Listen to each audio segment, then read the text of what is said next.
Everyone, कैसे हैं आप सब लोग। आई होप आप लोग सब खुश होंगे, मज़े में होंगे और अल्हम्दुलिल्लाह हम भी यहाँ खैर खैरियत से हैं। तो मैं कर रही थी अपना व्लॉग स्टार्ट मॉर्निंग से। तो यहाँ बच्चों का लंच प्रिपेयर कर रही थी मैं, और यहाँ मैंने पोटैटोज़ को फ्राई करके रख लिया था। बच्चों की फरमाइश थी कि चिली पोटैटो दी जाए लंच में, क्योंकि काफ़ी दिन हो गए थे बच्चे वही पराठा सब्ज़ी वगैरह लेकर जा रहे थे। तो मैंने भी सोचा था कि कुछ डिफरेंट बना देती हूँ उनके लिए। इनके स्कूल में वैसे तो जंक फूड अलाउ नहीं है बिल्कुल भी, और मैं देती भी नहीं हूँ ज़्यादा। लेकिन कभी कभी ना बच्चों का मूड हो जाता है कि कुछ डिफरेंट लेकर जाएं।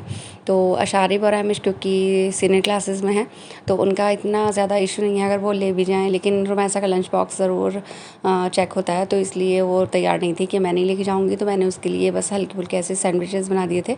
तो वो उसको भी ले जाने को तैयार नहीं थी, लेकिन मैंने उसको बहला लिया था और रेडी कर लिया था ले जाने के लिए, क्योंकि टाइम इतना नहीं था स्कूल जाने के लिए उनके पास। मतलब बहुत ज़्यादा काम तैयार भी होना था और मुझे उनको साथ में हेल्प करानी पड़ती है। तो मैंने ये बोला था कि अब टाइम नहीं है, मैं कुछ और डिफरेंट बनाऊंगी आपके लिए, आप ले जाओ। और फ्रूट ब्रेक के लिए फ्रूट ले जाना, तो कोई इशू नहीं होगा। अगर आप नहीं भी खाओगी तो आप फ्रूट्स खा लेना। तो फिर वो रेडी हो गई थी। स्कूल के मैनेजमेंट से मुझे इस बात की बहुत ज़्यादा शिकायत है कि बच्चों का स्कूल इतना अर्ली कर रखा है कि रुमैसा इतनी छोटी है कि मैं उसे 5:30 से मैं उसे उठाना शुरू करती हूँ कि एक मतलब अच्छा इंसान की भी नींद इतनी गहरी होती है उस टाइम पर। तो रुमैसा तो फिर भी छोटी है, फिर उसे 5:45 तक वो जगती है, 15 मिनट ऐसे ही ले लेती है। फिर उसे वॉशरूम भेजना, ब्रश वगैरह कराना और साथ में बच्चों का लंच भी पैक करना, ये एक मतलब रोज़ मेरे लिए एक टास्क ही होता है हर दिन। मतलब ऐसा लगता है कि जैसे एक नया टास्क हुआ। जब तक बच्चों को स्कूल ना भेज दूँ तब तक मेरा मतलब यही चलता रहता है कि अंदर से बाहर, बाहर से अंदर। और आशारी आमिश तो वैसे मतलब कर लेते हैं अपनी प्रिपरेशन की, कोई ऐसी बात नहीं है, वो जल्दी रेडी भी हो जाते हैं।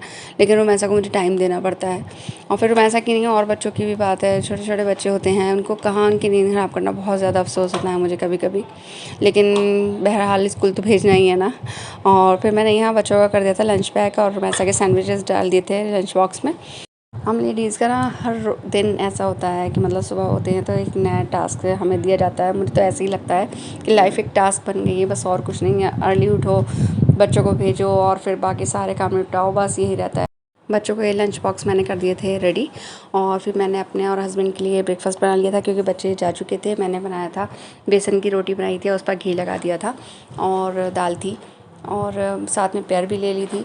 तो हम लोगों का ब्रेकफास्ट हो गया था। और फिर उसके बाद मैंने सारे काम समेट कर, और सुकून तभी मिलता है जब घर को बिल्कुल टाइडी अप कर लो और ख़ुद भी शॉवर ले लो, तब जाकर कहीं सुकून मिलता है।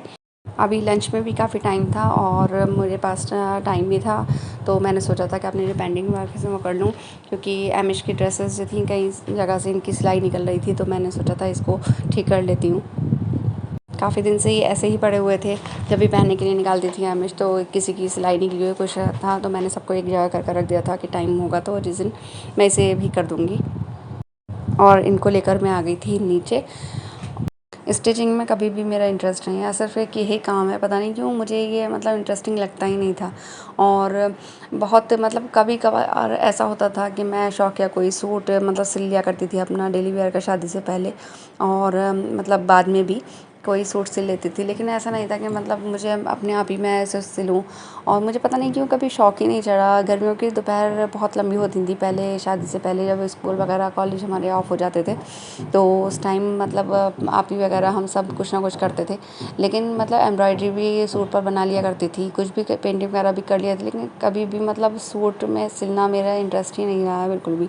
और मैं यही देखती हूँ अभी भी कि जो लोग मतलब अच्छी ऐसी स्टिचिंग सीखे हुए थे, तो वो भी अपने सूट मतलब आज टेलर से ही सिलवा रहे हैं। तो मैं ये सोचती हूँ अच्छा हुआ चलो मैंने ये नहीं सीखा, कोई नहीं, क्योंकि अम्मी मुझे बहुत डांटती थी कि मतलब इतना भी नहीं है कि अपना एक सूट से सिल लो खाली है।